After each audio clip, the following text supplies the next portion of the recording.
أعوذ بالله من الشيطان الرجيم. بسم الله الرحمن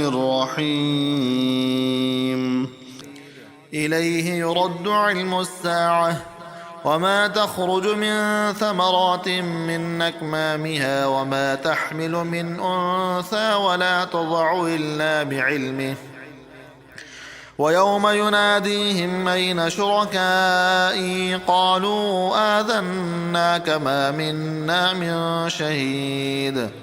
وضل عنهم ما كانوا يدعون من قبل وظنوا ما لهم من محيص لا يسأم الإنسان من دعاء الخير وإن مسه الشر فيئوس قنوط ولئن أذقناه رحمة منا من بعد ضراء مسته ليقولن هذا لي وما أظن الساعة قائمة ولئن رجعت إلى ربي إن لي عنده للحسنى فلننبئن الذين كفروا بما عملوا ولنذيقنهم من عذاب غليظ وإذا أنعمنا على الإنسان أعرض ونأى بجانبه وإذا مسه الشر فذو دعاء عريض قل أرأيتم إن كان من عند الله ثم كفرتم به من أضل ممن هو في شقاق بعيد سنريهم آياتنا في الآفاق وفي أنفسهم حتى يتبين لهم أنه الحق أولم يكف بربك أنه على كل شيء شهيد ألا إنهم في مرية من لقاء ربهم ألا إنه بكل شيء محيط حميم عين سين قاف كذلك يوحي إليك وإلى الذين من قبلك الله العزيز الحكيم له ما في السماوات وما في الأرض وهو العلي العظيم تكاد السماوات يتفطرن من فوقهن والملائكة يسبحون بحمد ربهم ويستغفرون لمن في الأرض ألا إن الله هو الغفور الرحيم والذين اتخذوا من دونه أولياء الله حفيظ عليهم وما أنت عليهم بوكيل وكذلك أوحينا إليك قرآنا عربيا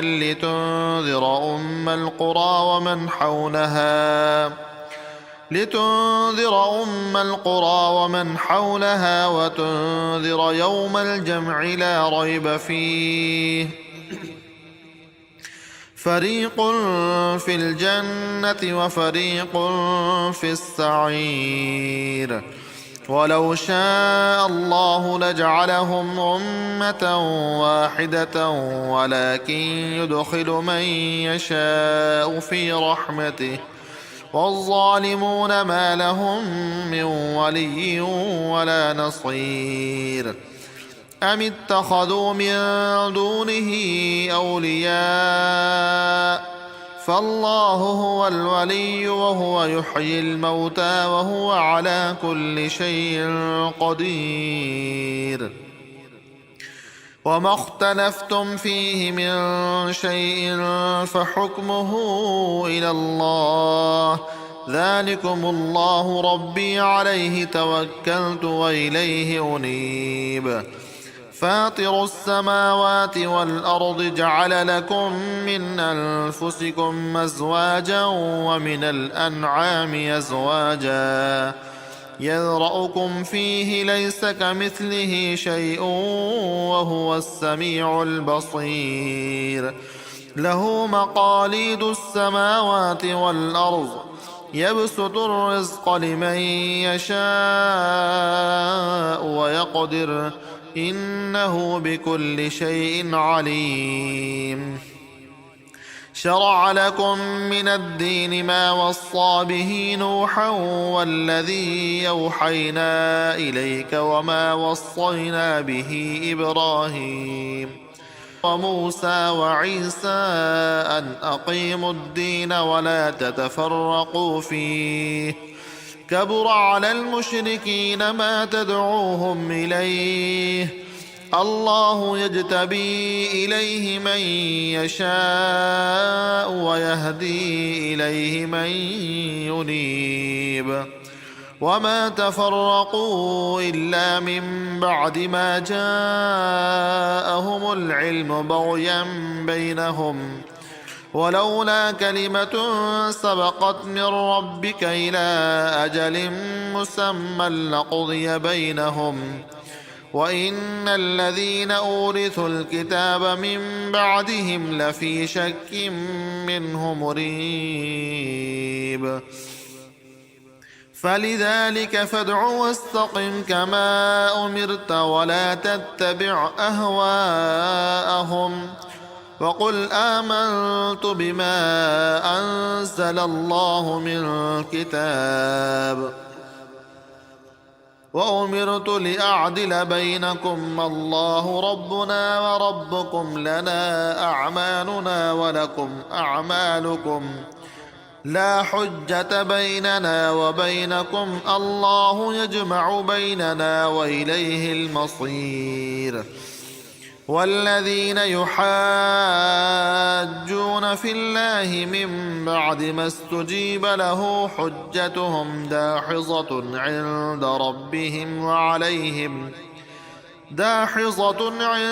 ربهم وعليهم غضب ولهم عذاب شديد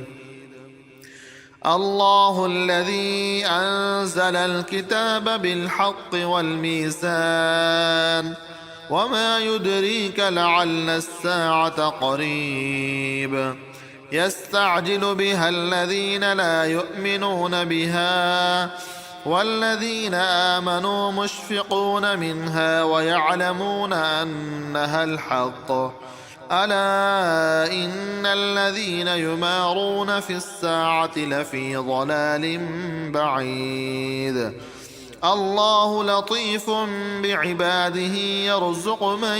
يشاء وهو القوي العزيز من كان يريد حرث الآخرة نزد له في حرثه ومن كان يريد حرث الدنيا نؤته منها وما له في الآخرة من نصيب أم لهم شركاء شرعوا لهم من الدين ما لم يأذن به الله ولولا كلمة الفصل لقضي بينهم وإن الظالمين لهم عذاب أليم ترى الظالمين مشفقين مما كسبوا وهو واقع بهم والذين آمنوا وعملوا الصالحات في روضات الجنات لهم ما يشاءون عند ربهم ذلك هو الفضل الكبير ذلك الذي يبشر الله عباده الذين آمنوا وعملوا الصالحات قل لا أسألكم عليه أجرا إلا المودة في القربى ومن يقترف حسنة نزد له فيها حسنا إن الله غفور شكور أم يقولون افترى على الله كذبا فإن يشأ الله يختم على قلبك ويمحو الله الباطل ويحق الحق بكلماته إنه عليم بذات الصدور. وهو الذي يقبل التوبة عن عباده ويعفو عن السيئات ويعلم ما تفعلون، ويستجيب الذين آمنوا وعملوا الصالحات ويزيدهم من فضله، والكافرون لهم عذاب شديد. ولو بسط الله الرزق لعباده لبغوا في الأرض ولكن ينزل بقدر ما يشاء إنه بعباده خبير بصير. وهو الذي ينزل الغيث من بعد ما قنطوا وينشر رحمته وهو الولي الحميد. ومن آياته خلق السماوات والأرض وما بث فيهما من دابة وهو على جمعهم إذا يشاء قدير. وما أصابكم من مصيبة فبما كسبت أيديكم ويعفو عن كثير.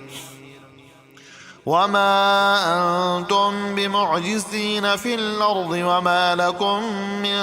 دون الله من ولي ولا نصير. ومن آياته الجوار في البحر كالأعلام إن يشأ يسكن الريح فيظللن رواكد على ظهره إن في ذلك لآيات لكل صبار شكور. أو يوبقهن بما كسبوا ويعفو عن كثير. ويعلم الذين يجادلون في آياتنا ما لهم من محيص. فما أوتيتم من شيء فمتاع الحياة الدنيا وما عند الله خير وأبقى للذين آمنوا وعلى ربهم يتوكلون. والذين يجتنبون كبائر الإثم والفواحش وإذا ما غضبوا هم يغفرون. والذين استجابوا لربهم وأقاموا الصلاة وأمرهم شورى بينهم ومما رزقناهم ينفقون. والذين إذا أصابهم البغي هم ينتصرون. وجزاء سيئة سيئة مثلها فمن عفا وأصلح فأجره على الله إنه لا يحب الظالمين. ولمن انتصر بعد ظلمه فأولئك ما عليهم من سبيل إنما السبيل على الذين يظلمون الناس ويبغون في الأرض بغير الحق أولئك لهم عذاب أليم. ولمن صبر وغفر إن ذلك لمن عزم الأمور. ومن يضلل الله فما له من ولي من بعده. وترى الظالمين لما رأوا العذاب يقولون هل إلى مرد من سبيل وتراهم يعرضون عليها خاشعين من الذل ينظرون من طرف خفي. وقال الذين آمنوا إن الخاسرين الذين خسروا أنفسهم وأهليهم يوم القيامة ألا إن الظالمين في عذاب مقيم. وما كان لهم من أولياء ينصرونهم من دون الله ومن يضلل الله فما له من سبيل. استجيبوا لربكم من قبل أن يأتي يوم لا مرد له من الله ما لكم من ملجأ يومئذ وما لكم من نكير. فإن أعرضوا فما أرسلناك عليهم حفيظا إن عليك إلا البلاغ وإنا إذا أذقنا الإنسان منا رحمة فرح بها وإن تصبهم سيئة بما قدمت أيديهم فإن الإنسان كفور لله ملك السماوات والأرض يخلق ما يشاء يهب لمن يشاء إناثا ويهب لمن يشاء الذكور أو يزوجهم ذكرانا وإناثا ويجعل من يشاء عقيما إنه عليم قدير وما كان لبشر أن يكلمه الله إلا وحيا أو من وراء حجاب أو يرسل رسولا فيوحي بإذنه ما يشاء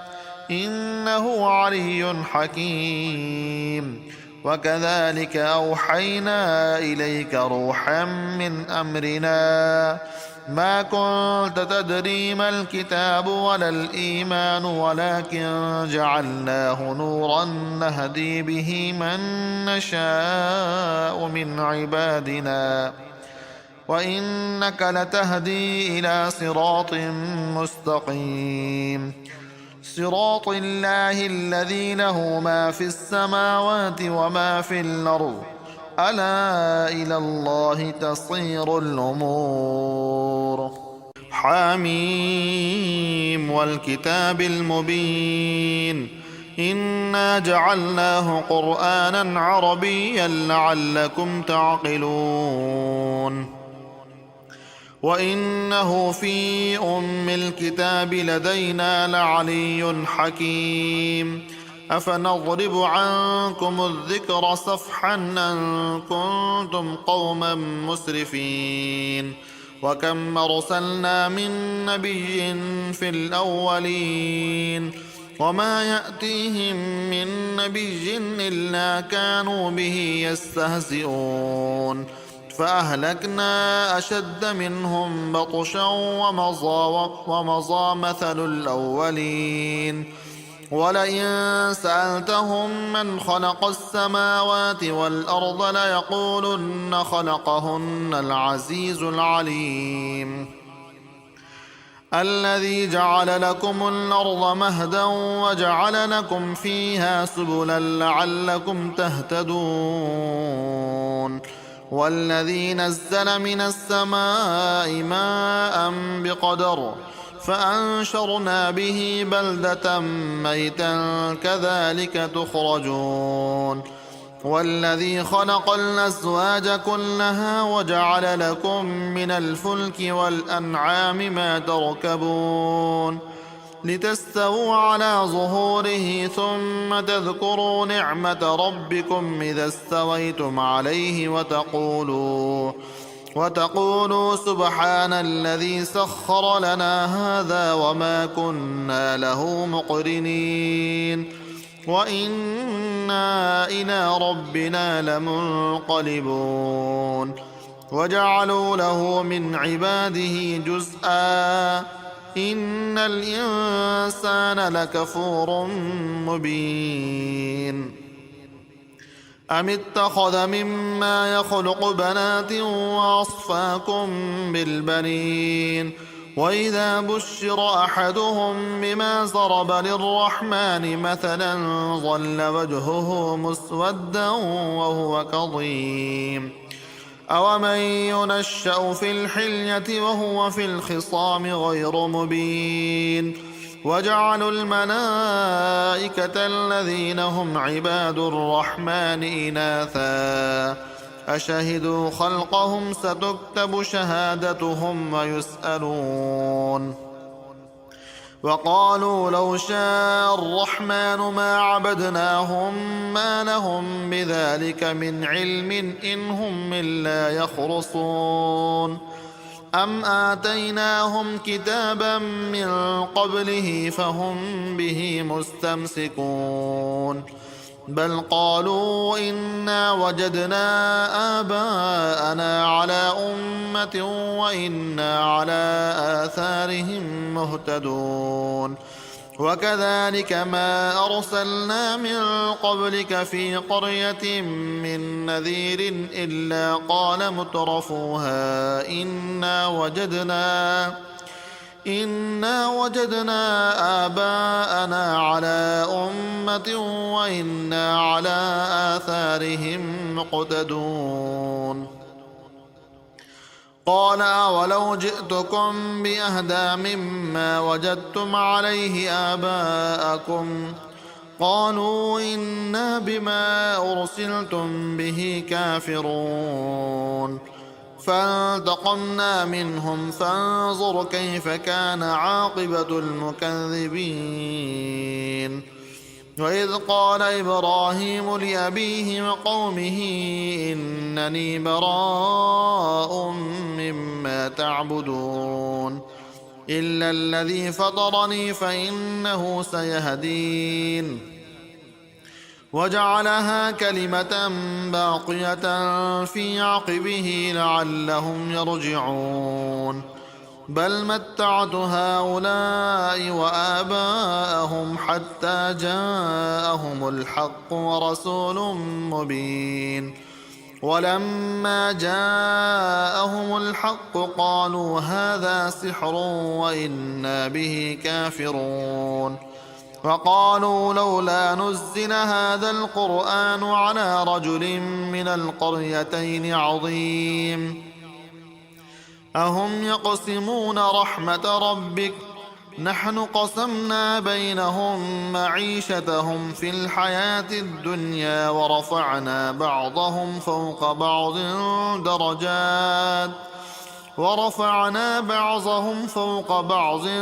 درجات ليتخذ بعضهم بعضا سخريا ورحمة ربك خير مما يجمعون ولولا أن يكون الناس أمة واحدة لجعلنا لمن يكفر بالرحمن لبيوتهم سقفا من فضة ومعارج عليها يظهرون ولبيوتهم أبوابا وسررا عليها يتكئون وزخرفا وإن كل ذلك لما متاع الحياة الدنيا والآخرة عند ربك للمتقين ومن يعش عن ذكر الرحمن نقيض له شيطانا فهو له قرين وإنهم ليصدونهم عن السبيل ويحسبون أنهم مهتدون حتى إذا جاءنا قال يا ليت بيني وبينك بعد المشرقين فبئس القرين ولن ينفعكم اليوم إذ ظلمتم أنكم في العذاب مشتركون أفأنت تسمع الصم أو تهدي العمي ومن كان في ضلال مبين فإما نذهبن بك فإنا منهم منتقمون أو نرينك الذي وعدناهم فإنا عليهم مقتدرون فاستمسك بالذي أوحي إليك إنك على صراط مستقيم وإنه لذكر لك ولقومك وسوف تسألون واسأل من أرسلنا من قبلك من رسلنا أجعلنا من دون الرحمن آلهة يعبدون ولقد أرسلنا موسى بآياتنا إلى فرعون وملئه فقال إني رسول رب العالمين فلما جاءهم بآياتنا إذا هم منها يضحكون وما نريهم من آية إلا هي أكبر من أختها وأخذناهم بالعذاب لعلهم يرجعون وقالوا يا أيها الساحر ادع لنا ربك بما عهد عندك إننا لمهتدون فلما كشفنا عنهم العذاب إذا هم ينكثون ونادى فرعون في قومه قال يا قوم أليس لي ملك مصر وهذه الأنهار تجري من تحتي أفلا تبصرون أم أنا خير من هذا الذي هو مهين ولا يكاد يبين فلولا ألقي عليه أسورة من ذهب أو جاء معه الملائكة مقترنين فاستخف قومه فأطاعوه إنهم كانوا قوما فاسقين فلما آسفونا انتقمنا منهم فأغرقناهم أجمعين فجعلناهم سلفا ومثلا للآخرين ولما ضرب ابن مريم مثلا إذا قومك منه يصدون وقالوا أآلهتنا خير أم هو ما ضربوه لك إلا جدلا بل هم قوم خصمون إن هو إلا عبد أنعمنا عليه وجعلناه مثلا لبني إسرائيل ولو نشاء لجعلنا منكم ملائكة في الأرض يخلفون وإنه لعلم للساعة فلا تمترن بها واتبعون هذا صراط مستقيم ولا يصدنكم الشيطان إنه لكم عدو مبين ولما جاء عيسى بالبينات قال قد جئتكم بالحكمة ولأبين لكم بعض الذي تختلفون فيه فاتقوا الله وأطيعون إن الله هو ربي وربكم فاعبدوه هذا صراط مستقيم فاختلف الأحزاب من بينهم فويل للذين ظلموا من عذاب يوم أليم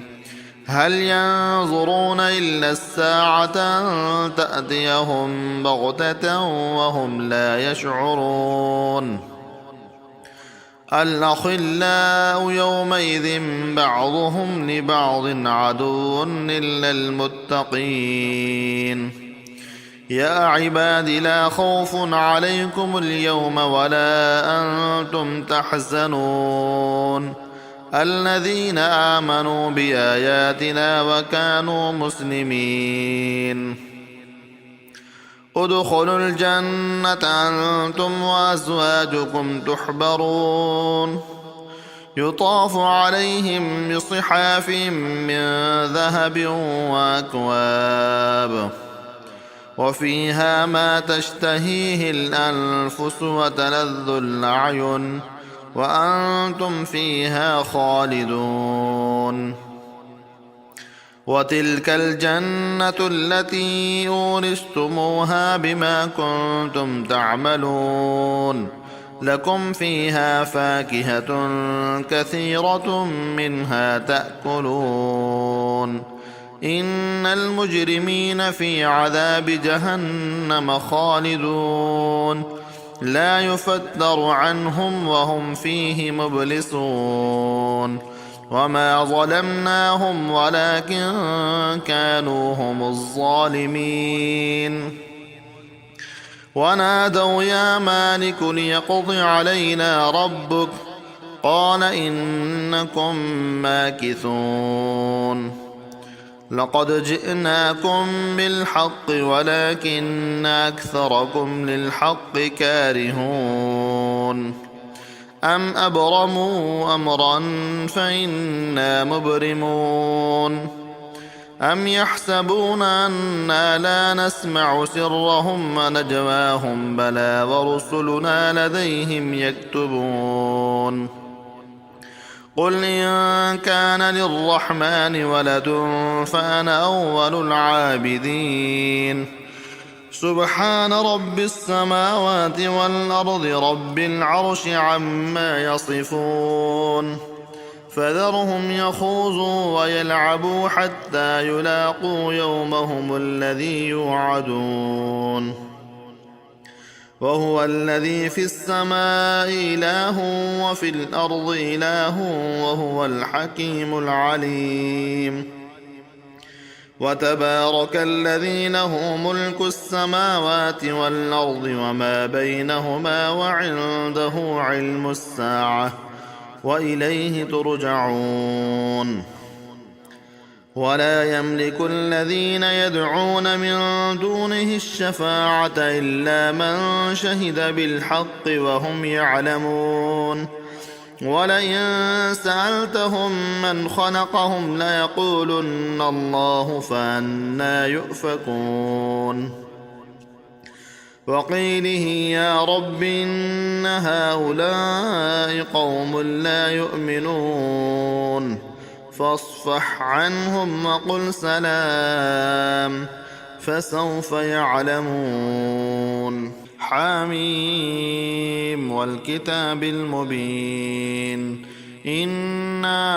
أنزلناه في ليلة مباركة إنا كنا منذرين فيها يفرق كل أمر حكيم أمرا من عندنا إنا كنا مرسلين رحمة من ربك إنه هو السميع العليم رب السماوات والأرض وما بينهما إن كنتم موقنين لا إله إلا هو يحيي ويميت ربكم ورب آبائكم الأولين بل هم في شك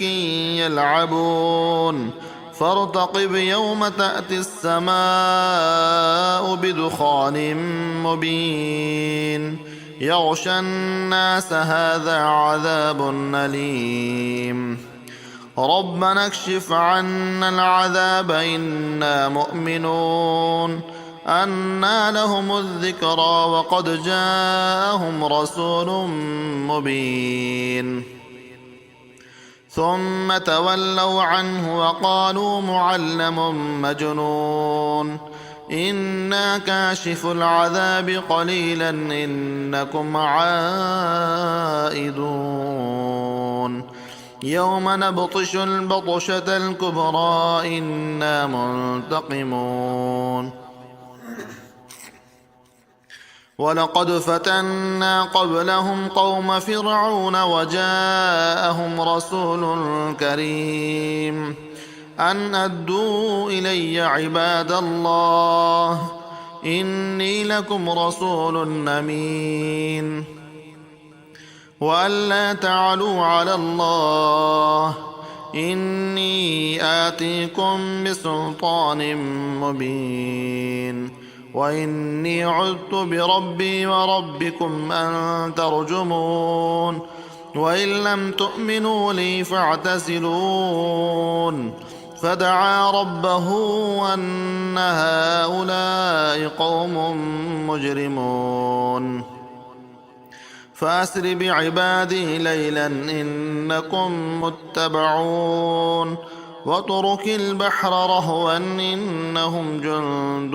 مغرقون كم تركوا من جنات وعيون وزروع ومقام كريم ونعمة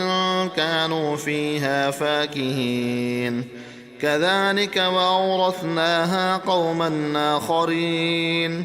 فما بكت عليهم السماء والأرض وما كانوا منظرين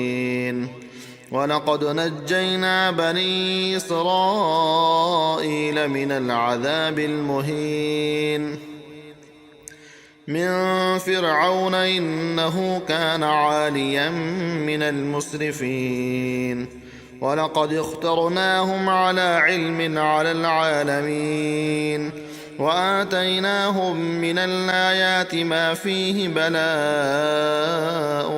مبين إن هؤلاء ليقولون إن هي إلا موتتنا الأولى وما نحن بمنشرين فأتوا بآبائنا إن كنتم صادقين أهم خير أم قوم طبع والذين من قبلهم أهلكناهم إنهم كانوا مجرمين وما خلقنا السماوات والأرض وما بينهما لاعبين ما خلقناهما إلا بالحق ولكن أكثرهم لا يعلمون إن يوم الفصل ميقاتهم أجمعين يوم لا يغني مولى عن مولى شيئا ولا هم ينصرون إلا من رحم الله إنه هو العزيز الرحيم إن شجرة الزقوم طعام النثيم كالمهل يغلي في البطون كغلي الحميم خذوه فاعتلوه إلى سواء الجحيم ثم صبوا فوق رأسه من عذاب الحميم ذق إنك أنت العزيز الكريم إن هذا ما كنتم به تمترون إن المتقين في مقام أمين في جنات وعيون يلبسون من سندس واستبرق متقابلين كذلك وزوجناهم بحور عين يدعون فيها بكل فاكهة آمنين لا يذوقون فيها الموت إلا الموتة الأولى ووقاهم عذاب الجحيم فضلا من ربك ذلك هو الفوز العظيم فإنما يسرناه بلسانك لعلهم يتذكرون فارتقب إنهم مرتقبون حميم تنزيل الكتاب من الله العزيز الحكيم إن في السماوات والأرض لآيات للمؤمنين وفي خلقكم وما يبث من دابة آيات لقوم يوقنون واختلاف الليل والنهار وما أنزل الله من السماء من رزق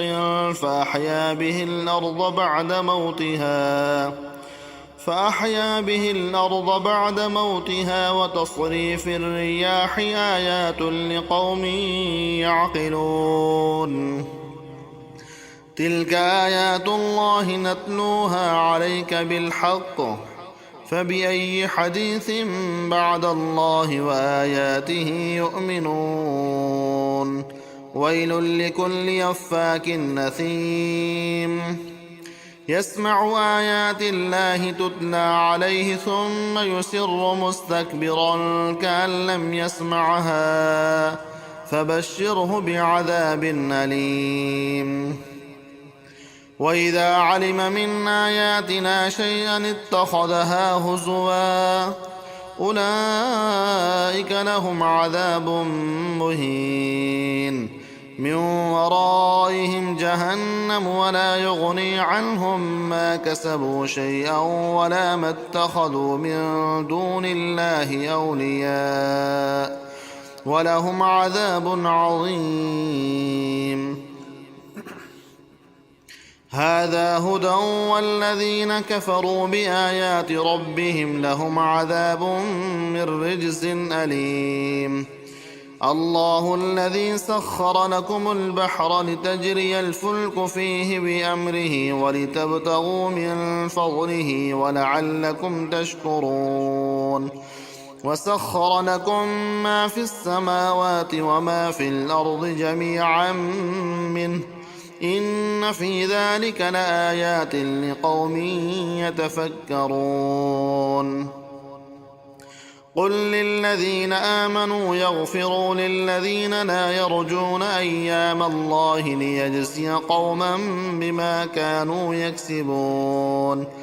من عمل صالحا فلنفسه ومن أساء فعليها ثم إلى ربكم ترجعون. ولقد آتينا بني إسرائيل الكتاب والحكم والنبوة ورزقناهم من الطيبات وفضلناهم على العالمين وآتيناهم بينات من الأمر فما اختلفوا إلا من بعد ما جاءهم العلم بغيا بينهم إن ربك يقضي بينهم يوم القيامة فيما كانوا فيه يختلفون. ثم جعلناك على شريعة من الأمر فاتبعها ولا تتبع أهواء الذين لا يعلمون إنهم لن يغنوا عنك من الله شيئا وإن الظالمين بعضهم أولياء بعض والله ولي المتقين. هذا بصائر للناس وهدى ورحمة لقوم يوقنون. أم حسب الذين اجترحوا السيئات أن نجعلهم كالذين آمنوا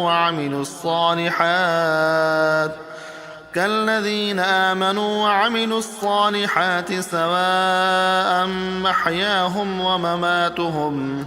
ساء ما يحكمون. وخلق الله السماوات والأرض بالحق ولتجزى كل نفس بما كسبت وهم لا يظلمون. أفرأيت من اتخذ إلهه هواه وأضله الله على علم وختم على سمعه وقلبه وجعل على بصره غشاوة فمن يهديه من بعد الله أفلا تذكرون. وقالوا ما هي إلا حياتنا الدنيا نموت ونحيا وما يهلكنا إلا الدهر وما لهم بذلك من علم إن هم إلا يظنون. وإذا تتلى عليهم آياتنا بينات ما كان حجتهم إلا أن قالوا ائتوا